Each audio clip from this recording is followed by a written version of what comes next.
Welcome back everyone.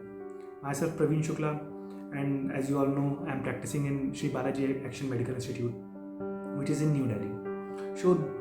ये basically एक continuation video है, पार्ट 2 जिसे कह सकते हैं आप, उस वीडियो का जिसमें हमने डिस्कस किया था कि सांप जब काटता है तो क्या सवाल हमारे दिमाग में उठते हैं, हम उन्हें कैसे डील कर सकते हैं और सांप काटने के क्या क्या लक्षण हो सकते हैं, किसको सांप काट सकता है, कहाँ से काट सकता है, कैसे काट सकता है। And this video is the continuation, जिसमें हम बात करेंगे कि अगर सांप ने काटा तो क्या वो स्टेप बाय स्टेप हमें कुछ मेजर्स लेने हैं या फिर क्या स्टेप्स लेने हैं, जिनको मैं बताऊंगा कैसे एक के बाद एक लेना है, जिनसे हम उस व्यक्ति की या फिर उस बच्चे की जान बचा सकते हैं जिसको सांप ने काटा है। उसके बाद हम बात करेंगे क्या स्टेप्स नहीं लेने हैं, जो कि अक्सर हमारे इंडिया में जहाँ पे इलिटरेसी इतनी ज़्यादा है वहाँ हम कुछ मिथ्स या फिर कुछ रिवाज ऐसे फॉलो करते हैं जिनकी वजह से फ़ायदा से ज़्यादा नुकसान हो जाता है लोगों का। तो वो क्या स्टेप्स हैं जो हमें बिल्कुल नहीं लेने हैं, वो भी एक एक करके मैं बहुत सारी चीज़ें हैं जिनको मैं आपको बताऊंगा, जो कि हम मतलब जो पढ़े लिखे लोग हैं उनके भी दिमाग में ये सारी चीज़ें हैं। ठीक है, तो वो सारी चीज़ें आपके दिमाग से दूर करने की कोशिश करूंगा। उसके बाद बताऊंगा क्या प्रिकॉशंस ले सकते हैं जिससे सांप नहीं काटेगा आपको। उसके अलावा एक छोटा सा आपको व्यू दूंगा जिससे जैसे जब पेशेंट हमारे पास आता है तो हम कैसे उससे डील करते हैं। ठीक है, जिससे आपके दिमाग में भी जो भ्रम है वो दूर हो जाएंगे। तो स्टार्ट करते हैं कि क्या स्टेप्स लेने चाहिए। सबसे पहले अगर आप पास में हैं, जैसे किसी आपके फ्रेंड को, आप किसी दोस्त को या फिर किसी व्यक्ति को पता चला कि सांप ने काटा, सबसे पहले क्या करना है, उनके आसपास के लोगों को सबसे पहले ये देखना है, वो प्लेस सिक्योर करनी है कि वहाँ अभी भी सांप हो सकता है, या फिर देखना है सांप वहाँ तो नहीं है कि आप सब लोग वहाँ जूझ जा रहे हो, घुस रहे हो, पता चला आपको उसने काट लिया। तो वो लाइटिंग प्रॉपर होनी चाहिए, वहाँ पे सिक्योर करेंगे वो एरिया को जहाँ पे लग रहा है कि सांप हो सकता है। दूसरी चीज़ क्या करेंगे, सबसे पहले कंफर्म करेंगे कि सांप ने काटा भी है कि नहीं काटा है। आपने देखा है सांप गया है लेकिन फिर भी कंफर्म करिए। कैसे, जहाँ पे काटा है, जहाँ दर्द बता रहा है वहाँ देखिए कोई बाइट का निशान तो मौजूद नहीं है। लेकिन हाँ, सबसे इंपॉर्टेंट ये भी है कि जो एक सांप होता है क्रेट वैरायटी का, जो रात में काटता है जनरली, उसमें वो दांतों के निशान नहीं आते हैं, तो उससे वो रूल आउट नहीं होता, इससे तय नहीं हो जाता कि सांप ने नहीं काटा अगर वो बाइट के निशान नहीं है। ठीक है, मैंने आपको इसके पहले वीडियो में बताया है कि कैसे आप ये देख सकते हैं कि सांप ने काटा है और निशान नहीं है, फिर भी आप कैसे कंफर्म कर सकते हैं। तो उस वीडियो को अगर आपने नहीं देखा है तो ज़रूर देखिए, क्योंकि ये बहुत रिलेट करेगा इस वीडियो। अगर आपने उसको देखा है तो ये बहुत अच्छे समझ में आएगा।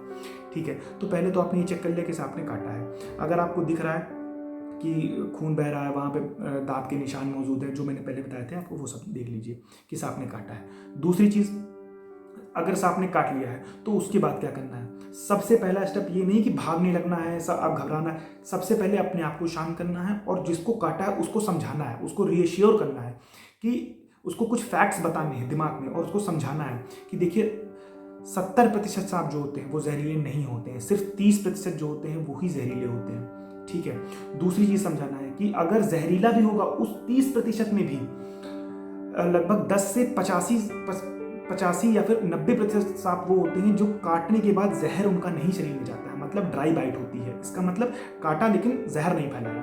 तो एक तो ये हो गया, मतलब 70% नहीं जहरीले नहीं है, और अगर जहरीले 30% निकले उसमें भी 90% ने जहर नहीं दिया, तो मतलब जहर फैलने के चांस बहुत कम है। ठीक है, उसके अलावा जो उसको एक ये बात बहुत ज़रूरी समझानी कि बेटा जो भी 70% लोग जो भी डेथ होती है, मतलब सांप काटने से जिन 70% लोगों की डेथ होती है, उसका कारण जहर नहीं होता है, उसका कारण कार्डियक अरेस्ट होता है, घबराहट होती है, जो कि हम इतना ज़्यादा घबरा जाते हैं उसको सोच के कि यार अब क्या होगा, कि इसकी वजह से कार्डियक अरेस्ट हो जाता है। तो उसको ये समझाना है कि बेटा तुम्हारी जान विष की वजह से नहीं जाएगी, उसको तुम चाहे झूठी समझाओ कि नहीं जाएगी, तुम्हारी जान इस वजह जा सकती है क्योंकि तुम घबरा रहे हो, तो इसलिए घबराना नहीं है सबसे पहले।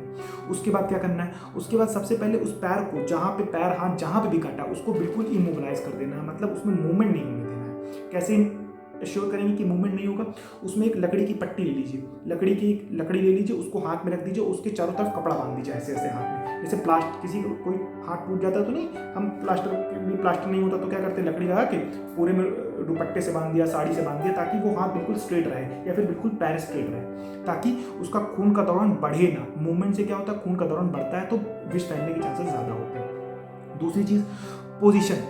जिस जैसे वो घबरा जाता है, लेट जाता है, ठीक है, या फिर गिर जाएगा, बैठ जाएगा।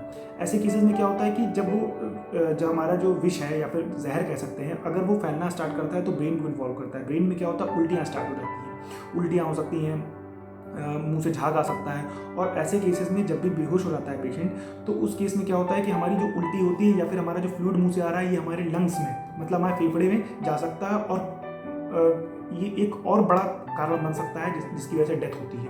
तो सबसे पहले एश्योर करना है कि हम कोई ऐसा कारण बनने ना दें जिसकी वजह से डेथ हो सकती है। तो हम क्या करेंगे, उस पेशेंट को उल्टा लिटाएंगे या फिर अपने लेफ्ट साइड, मतलब उल्टी बाएं तरफ उसको टिल्ट कर देंगे, ताकि अगर उल्टी हो भी रही है तो वो फेफड़े में जाने के चांसेस कम से कम हो जाए, ठीक है।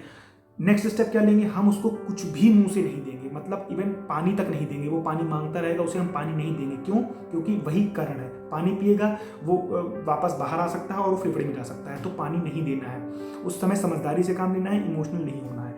नेक्स्ट चीज़ है, हम सबसे पहले क्या करेंगे, एम्बुलेंस को कॉल करेंगे। उसी समय एम्बुलेंस को कॉल करिए। लेकिन अगर बाई चांस आपको पता चल रहा है आप दूर दराज के इलाके में रह रहे हैं, एम्बुलेंस नहीं आ सकती या लेट हो सकती है, तो वेट नहीं करना है एम्बुलेंस का। हमें तुरंत किसी डॉक्टर को, आसपास पीएचसी होती, प्राइमरी हेल्थ सेंटर होते हैं, जो गवर्नमेंट के छोटे छोटे अस्पताल होते हैं, उनमें से डॉक्टर को तुरंत बुलाना है। कोशिश करना है कि उस डॉक्टर से रिक्वेस्ट करनी है कि सर आप मेरे साथ जो है बाइक हो, गाड़ी हो, बाइक सबसे ज़्यादा अवेलेबल होती है, साइकिल नहीं, बाइक में बैठा लिए, उसको इमोबलाइज करके, मतलब मूवमेंट ना होने दीजिए, और उसको बैठा के कहिए कि डॉक्टर साहब आप भी हमारे साथ चल लीजिए, ताकि कोई इमरजेंसी सिचुएशन बीच में डेवलप होती है तो आप उसको हैंडल कर सकें कम से कम। तो एम्बुलेंस को बुलाना है, या फिर मोटरसाइकिल में डॉक्टर साहब के साथ बैठ के सबसे पहले पेशेंट को शिफ्ट कराना है। कहाँ शिफ्ट कराना है, ठीक है, शिफ्ट कराना है। उसके पहले क्या करना है, शिफ्ट कराने से पहले ये एश्योर कर लेना है पूरी बॉडी में कि टाइट कपड़े तो कहीं नहीं पहने उसने।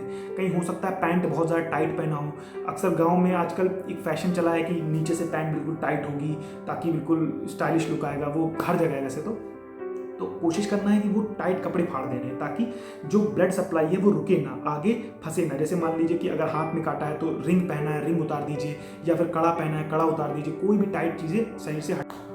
तो जैसा कि मैं हर वीडियो में करता हूँ अपनी, कि इस बात पे ज़्यादा फोकस करता हूँ कि क्या नहीं करना चाहिए, बशर्ते कि क्या करना चाहिए। क्योंकि कई बार ये ज़रूरी हो जाता है कि हमें क्या नहीं करना है, क्योंकि वो ज़्यादा इफेक्ट कर सकता है, वो ज़्यादा इम्पैक्ट डाल सकता है रिजल्ट में।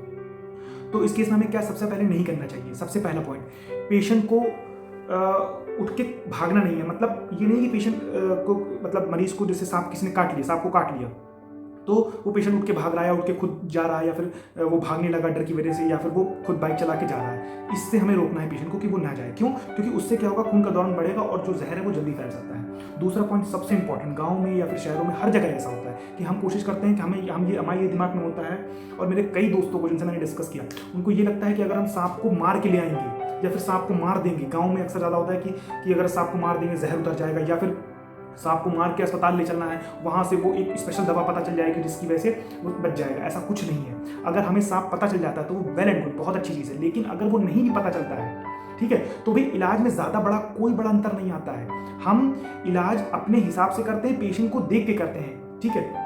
तो हमें सबसे इंपॉर्टेंट है कि सांप को मारना नहीं है, कि हम सांप को मारने लगे कि पता चला उसी समय लाठी डंडे लेके सब लोग जुट गए कि सांप को मार के ले चलते हैं। वो ज़्यादा डेंजरस हो सकता है। पता चला वो गलती से आपको भी काट बैठा या फिर कुछ और हो गया, ठीक है। कई बार सांप लग रहा है कि मर गया है, लेकिन वो काट लेता है, उसका जहर फिर भी फैल सकता है। तो सांप को मारना नहीं है। नेक्स्ट थिंग जो दिमाग में आपके होगा कि जो एंटी स्नेक वेनम होता है, ASV जिसे बोलते हैं, वो अगर हमें पता चल जाए कि इस सांप ने काटा है तो वो स्पेसिफिक वही वाला एंटी स्नेक वेनम देंगे, ऐसा कुछ नहीं है। एंटी स्नेक वेनम जो गवर्नमेंट ने बनाया है, वो कई सांपों के जहर को न्यूट्रलाइज करने के लिए एक सांप बनाया गया है। एक ही एंटी स्नेक वेनम है जो सारे सांपों का इलाज है, सिर्फ एक दो को छोड़ के। पिट वाइपर आता है और उसमें एक और होता है, ठीक है, उसमें वो सी स्नेक होता है। इसके जहर के अलावा वही एंटी स्नेक वेनम पूरे इंडिया में है जो हर तरीके के सांप के काटने पे दिया जाता है। तो ये दिमाग से बिल्कुल मिथ्या हटा दीजिए कि अलग अलग सांप के काटने से अलग अलग दिया जाता है, ठीक है। तो एक चीज़ क्लियर होगी। नेक्स्ट थिंग मैं आपको ये कहूँगा, और क्या क्या नहीं करना चाहिए। तो जो भी जहाँ पे काटा है वहाँ की जो वुंड है, मतलब वहाँ पे जो एरिया डेवलप हो गया है, जहाँ पे चोट लगी है, जहाँ पे काटा है उसने, उसको धुलना नहीं है, उसको किसी भी तरीके से उसमें इंसिजन नहीं देना है। पिक्चरों में दिखाते हैं, इंडिया मूवी में देखते हैं, इंडियन में आजकल बॉलीवुड में, कि जैसे ही जहाँ पर उसको सक करने लगते हैं, उससे कोशिश करते हैं जहर निकाल दी। बिल्कुल नहीं करना है। उसके अलावा उसमें इंसिजन नहीं देना, मतलब उसको काटना नहीं है, उसको जलाना नहीं है, उसमें कोई केमिकल नहीं लगाना है, उसमें कोई हर्बल मेडिसिन नहीं लगानी है, कुछ भी नहीं करना है, क्योंकि उससे इन्फेक्शन फैलने के ज़्यादा चांस बढ़ जाते हैं। जितना फायदा नहीं उतना नुकसान। इन्फेक्शन से क्या होगा, अगर इन्फेक्शन फैला, वहाँ पे बैक्टीरिया आया, तो वो क्या करता है, ब्लड सप्लाई उसकी वजह से और बढ़ती है, तो वो और ज़्यादा विस्तार होने के चांसेस होते हैं जहर के, ठीक है। तो हमें ऐसा कुछ नहीं करना है। सबसे उसके बाद जो सबसे बड़ा मिथ है दिमाग में लोगों के, जो कि गवर्नमेंट कह कह के परेशान हो गई है, मैं आपको फिर से बता रहा हूँ कि जहाँ पे सांप ने काटा है उसके ऊपर टाइट सा कपड़ा बांध देने में से कुछ भी नहीं होता है। सबसे इंपॉर्टेंट चीज़, अगर आप टाइट सा कपड़ा बांध देते हैं तो उससे आप ये सोच रहे हैं कि जहर नहीं ऊपर जा रहा है, तो ये आपकी गलतफहमी है। जहर नहीं जा रहा है, वो जाएगा, वो आप नहीं रोक सकते हैं, कभी ना कभी तो हटाएंगे ना। ऐसा नहीं है कि वो नहीं जाएगा, और वो भी जाता रहता है ऊपर, ठीक है। तो उसको बांधने से ज़्यादा नुकसान होता है। क्यों? क्योंकि वहाँ की आगे की ब्लड सप्लाई रुक जाती है। ऑलरेडी वहाँ पे एक जहर है, उसके बाद इन्फेक्शन भी हो रहा है, उसके साथ साथ आपने ब्लड सप्लाई रोक दी। जो बताया ना आपको वीडियो 1 में, पार्ट 1 में, कि 4 लाख लोगों की लिम्ब काटने पड़ जाते हैं, पैर काटने पड़ जाते हैं। उसका सबसे बड़ा कारण यही है कि हम पैर को टाइट बांध देते हैं, ब्लड सप्लाई रुक जाती है, पैर पूरा काला पड़ जाता है, हम पैर को नहीं बचा पाते। जान आदमी की वजह से नहीं जा रही है, जिंदगी खराब हो जाती है उसकी। जान इस वजह से नहीं जाती है कि जहर फैल रहा है, जान इस वजह से चली जाती है और उसकी ज़िंदगी इसलिए खराब हो जाती है कि उसके पैर में इन्फेक्शन हो गया, पूरा गैंग्रीन हो गया और उसका पैर आखिरी में काटना पड़ जाता है। तो बिल्कुल भी टाइट कपड़ा बिल्कुल भी नहीं बांधना है। इवन अगर टाइट कुछ कपड़े उसने पहने तो उसको खोल देना है। बस एक काम करना है जो आपको मैंने पहले बताया कि पैर को इमोबलाइज कर देना है, मूवमेंट नहीं होने देना है बिल्कुल भी। उसमें कपड़ा बांध के उसको टाइट कर दीजिए, कपड़ा नहीं, लकड़ी बांध के उसको हल्का सा बिल्कुल बांध दीजिए ताकि मूवमेंट ना हो पाए। टाइट नहीं बांधना है, ये ध्यान रखना है। नेक्स्ट चीज, जो सबसे पहले क्या करना है, हम सबसे पहले पेशेंट को उठाते हैं, उसके बाद कहाँ ले जाना है ये इंपॉर्टेंट है। तो पेशेंट को तांत्रिक के पास, किसी बाबा के पास बिल्कुल नहीं ले जाना है, क्योंकि सबसे इंपॉर्टेंट है हर्बल मेडिसिन नहीं लगानी है, कुछ मुंह से नहीं देना, ये आपको पहले बता चुका हूँ कारण। तो उससे इन्फेक्शन के चांसेस बढ़ते हैं। आजकल बाबा लोग क्या करते हैं, तांत्रिक क्या करते हैं, काले कलर का पत्थर, मैंने सुना है काले कलर का पत्थर लगाना है, उसको गर्म करके टच करा देते हैं, स्कार बना देते हैं, पूरा जल जाता है वो एरिया, उससे कहते हैं कि सांप का विष निकल गया। ऐसा कुछ भी नहीं होता है। तो ये सारे काम नहीं करने हैं। सबसे पहले पीएचसी, अपने पास में कोई गवर्नमेंट हॉस्पिटल हो छोटा, उसको बुलाइए, उसके डॉक्टर को बुलाइए, तुरंत दिखाइए और जल्दी से जल्दी शिफ्ट करिए जहाँ पे ये एंटी स्नेक वेनम मिले, ठीक है। तो सबसे इंपॉर्टेंट यही है कि हमें ये सारे स्टेप्स का ध्यान रखना है और ये याद रखना है कि बिल्कुल भी टाइट कपड़ा नहीं बांधना है, ठीक है। और अब मैं कुछ चीज़ें बताऊंगा कि क्या करने से सांप से कटने से बच सकते हैं। सबसे इंपॉर्टेंट कि अपने आसपास की ग्रीनरी मेंटेन रखिए, ठीक है। लेकिन उसको ग्रीनरी पे जाइए, लेकिन उसको मेंटेन करके जाइए, मेंटेन ग्रीनरी में जाइए। ये नहीं कि कहीं भी घास बड़ी है वहीं पे चले जा रहे हैं। कोशिश करिए बड़े एंकल साइज के, अगर ट्रैकिंग में जा रहे हैं जूते पहनिए। कोशिश करिए कि लाइट, हमेशा रात में जा रहे हैं तो लाइट लेके चलिए। और अगर कभी ऐसा होता है कि सांप दिखना है तो घबराना नहीं है, सबसे पहले अपने फ्रेंड्स को बताना है, ठीक है। ये इंपॉर्टेंट है। अब मैं बात करूंगा कि बड़े छोटे से जल्दी से आपको बता दूंगा कि जब हमारे पास, जब एज अ डॉक्टर हमारे पास पेशेंट आता है स्नेक बाइट का, तो उस केस में जब सांप काटा हुआ पेशेंट आता है तो हम उस केस में क्या करते हैं। सबसे इंपॉर्टेंट होता है कि हम सबसे पहले ये पूछते जरूर है कि किस सांप ने काटा, आपके पास फोटो है क्या। अगर है तो भी ठीक है, नहीं है तो भी बहुत अच्छा है। उस केस में हम क्या करते हैं, सबसे पहले उसको ये चेक करते हैं कि काटा है।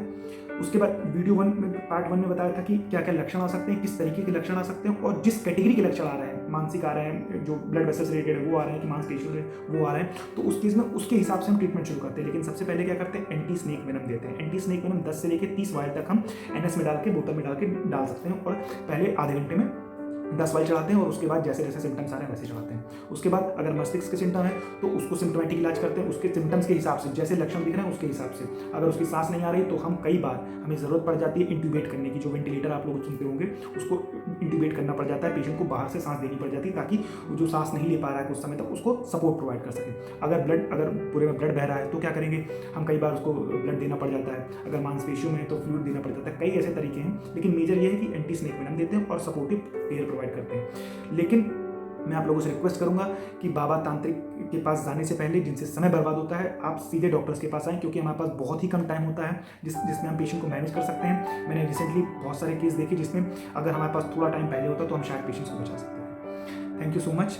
होप कि आपकी वीडियो बहुत इन्फॉर्मेटिव होगी, और अगर ये आपको इन्फॉर्मेटिव लगी हो तो अपने जो आस पड़ोस के रिश्तेदार हैं, जो भी गांव घर में लोग हैं, उनको ज़रूर पहुंचाएं, ताकि उनके लिए भी बहुत ये वीडियो इन्फॉर्मेशन दे सके और इमरजेंसी की सिचुएशन में वो उनको डील कर सकें। Thank you. अगर अच्छा लगा ये इन्फॉर्मेशन तो इसे लाइक सब्सक्राइब भी कर दीजिएगा। Thank you so much.